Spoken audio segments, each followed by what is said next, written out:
Don Maskiw started pitching baseball when he was around 12 years of age in Bertel, Manitoba. As you look back on it now, that seems like a long time ago, I'm sure, but you've got some good memories of it, I'm sure, Don. Excellent, actually. The memories are very vivid. Actually, the interesting part about being 12 is when I tried out for the team, we had two coaches from the St. Lazare Athletics who played in the Manitoba Senior Baseball League, so we were lucky having great coaches. And the first tryout we had, they wanted to see who could pitch. So what Garth Serreris, one of the coaches, did was hold a bat about waist high over the plate and wanted to see who could hit it. And I was the only one who hit it. So there you go. That's how I began as a pitcher. Yep. Since then, as I said in my induction speech, actually, I've had opportunity to hit about 1 million bats. So it's not really that hard. So after you started in Bertel, where did you trace your career for us for a little bit? Well, we lived in a small farm north of Bertel for until I was 14, and we moved to Winnipeg. And luckily, I got, again, very good coaching, Mr. Fred Dunsmore and Reg Abbott at Winnacker Community Center. I played some Colt ball there. And my second year there, we ended up as city finalists. Isaac Braga unfortunately beat us. But, you know, we had a good team, great coaching. Again, very fortunate. Highlights, of course, along the way were included in there, I'm sure. Oh, yeah. There's, you know, with country ball, it's always fun. You know, I mean, it's more... less playing a lot of games, but more hanging around with the guys. You know, you don't have a lot of games in country ball. And in Colt ball, it was. I think I made the All-Star team both years, if I remember correctly. But we had a really solid team. How about championships? Did any of those materialize? Not at that age, but quite a few since then. Yeah. I think my junior highlight, there was basically two junior highlights. I made the All-Star team every year in junior. My first opportunity to have Sam Tascona umpire me was in an All-Star game at Winnipeg Stadium, which is the first time I ever played there. It was really neat. Very nice. But Sam, interesting story with Sam, if you don't mind, just a little aside. Sure. He came up to me before the game. I was starting the game. And he says, Don, you know, like, we got a whole bunch of kids here, and they want to see hitting. They don't want to see pitching. So I said, Sam, but, you know, I don't want to look bad, you know. And so I came out, and I threw a fastball right down the pipe, just above the knees, on the first pitch, and it was ball one. Okay, so Sam's trying to teach me a lesson, right? Like, just let him hit. So I figured, no, Sam. So I throw another one, a little bit higher, again, right down the pipe, ball two. And I went, okay, Sam, I understand. Getting the message. Yeah. So that was a highlight. In junior, I got picked up by Carmen. I played for the South End Braves, okay, which is a younger team. We were actually co-grad age when we joined the junior league, and we went along. And I got picked up by the Carmen Goldeyes to go to Sarnia for the Canadian Championship in my second last year. And one of the highlights there was the fact that I got to pitch in the final game with 20,000 people. I'd never seen anything like it because we were playing against the host team, and everybody, the whole town, it seemed like, was out there. And just, you couldn't, masses of people. And I've never had an adrenaline rush in my life, to this day, as I had running out to the outfield to go stretch. It was amazing. And, you know, we could have won that game. We got behind the 8 ball early. I didn't start, but I came in the first inning with 2 out.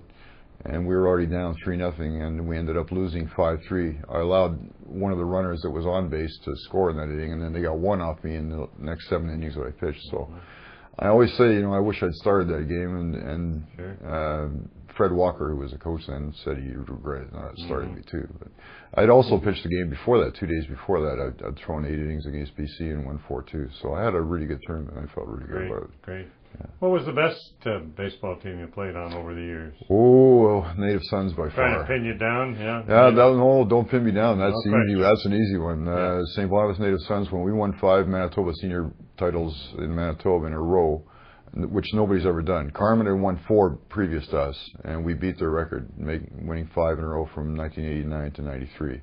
Sure. That team was unbelievable. We had everything. We had speed, we had defense, we had arms. Every position had terrific arms, and we had guys on the bench that would have started with most teams elsewhere. Good leadership as well. Yeah. Excellent leadership. Mr. Bouchard, our catcher's father, was our manager the last 2 years. Cam Bouchard, that's correct. He was our manager the last 2 years. I was player manager in '89 when we first won it, and 90 part of the year, and then we then we got Cam on board, and Mr. Hank Gibson, who was a great coach, was with us too. I can't say enough about the coaching we had, but people like Scott Niels at shortstop, probably the best shortstop Manitoba's ever seen. Robbie LeBleu at second, Dave Lemoyne at first. A variety of people at second. Al Gauthier was a terrific player, and our outfield were just gallopers. They could run anything down. When you were growing up and when you were aspiring toward baseball as a player, did you have any idols? Did you have any special teams that you held uppermost? Yes. In 1968, I watched the Detroit Tigers win the World Series, and Mickey Lolich and Denny McLain. Denny McLain was my first pitching hero. Since then, Nolan Ryan's my #1 pitching hero. So I was fortunate enough to watch that World Series in '68. But I think as we look back, we can all spot certain highlights along the way. You bet. How do you feel about your induction into the Manitoba Baseball Hall of Fame? That was huge. It was a terrific honor. I was very humbled to be in the company of a lot of great players that I played against and heard about, and it was a great time because I had so many teammates come. Sure. That's what made it really special. Tell me, do you think that baseball has progressed, or is it suffering a little bit in rural parts of Manitoba? I think rural parts as well as the city. I think baseball has been, a lot of the athletes have gone to other sports. Unfortunately, like soccer is a big one. It's booming, and I do think it's not as strong as it was when I played, and especially in the early years that I played. When the Transcona Atomics were out and so on and so forth.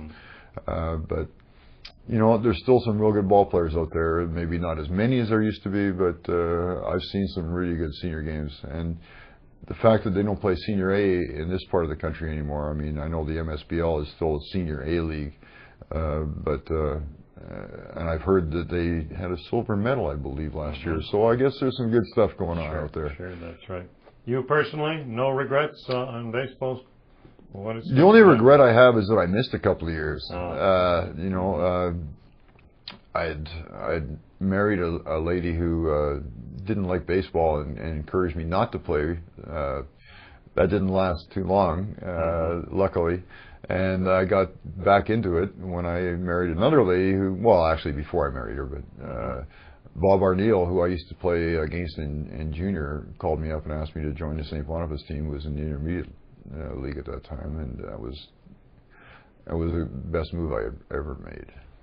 You've heard the baseball reflections and the memories of Don Maskiw, a member of the Manitoba Baseball Hall of Fame.